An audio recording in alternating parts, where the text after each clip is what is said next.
ভাইরে ভাই, পরের গোলামি করা খুব কঠিন। সকাল থেকে এই যে কাম করতেছি, কাম আর শেষ হয় না। নামাজ যে পড়বা আমি এই সময়টা পাওয়া যায় না।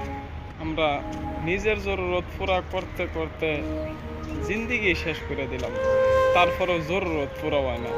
যতটুকু দুনিয়ার লাগিয়া করি এর যদি 50 ভাগ কইরা 1 ভাগও যদি আমি আল্লাহর দিকে করতাম, আল্লাহর লাগিয়া করতাম, নিজের লাগিয়া করতাম, তাহলে নিশ্চয়ই দুনিয়ার লগে লগে আখেরাত বনে যেত। কিন্তু আমরা শুধু দুনিয়াটারেই বানাইবার চেষ্টা করি সব সময়, আখেরাত বানাইবার আমরা ইচ্ছাই নাই। এরম ভাবে করি যার নাকি আমরা ভাবতেছি যে দুনিয়া ছেড়ে আমরা যাইতামই না।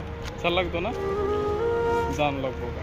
এই যে এইগুলা কাম করি, এই যে এইগুলা সকাল থেকে লইয়া 11টা বাজে, সকালে যে নাস্তাটা খাইবাম এই টাইম দেন, তারপরে আরেকজনের পার্সেল আনাইলাম, আনাইয়া খাইলাম, খায়া হারবারও পাইছি না, গাড়ি আরেকটা হাজির, সেটা দিতে দিতে আরেকটা হাজির, 2-3টা দেওয়ার পরে তো অল্প একটু সময় পাইলাম, ভাবলাম যে একটু নামাজটাই ফেরে লই। তো ভাই, দুনিয়াটারে যেবা ধরছি, অল্প একটু সারি সারি আল্লাহরে একটু ধরি, কারণ আমার আনহার পুরা জিন্দিগির হিসাব আল্লাহ তাআলার কাছে আমার আনহার দিনই লাগবে।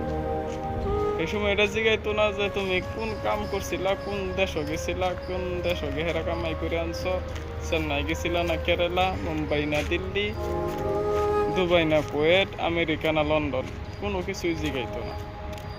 জিগাইবো যে তোমার যে আমি একটা সুস্থ একটা শরীর দিছিলাম, 50, 60, 70 বছরের একটা হায়াতে জিন্দিগি তুমি পাইছিলা, এই হায়াতে জিন্দিগিটা তুমি কোন পথে কাটাইছো, জবাব দিবার হইতাম না ভাই। তে ভাই, দুনিয়াও করি কিন্তু লগে দা আখেরাতের চিন্তাও করি। আল্লাহ তাআলা আমরা বুঝবার তৌফিক দান করুন।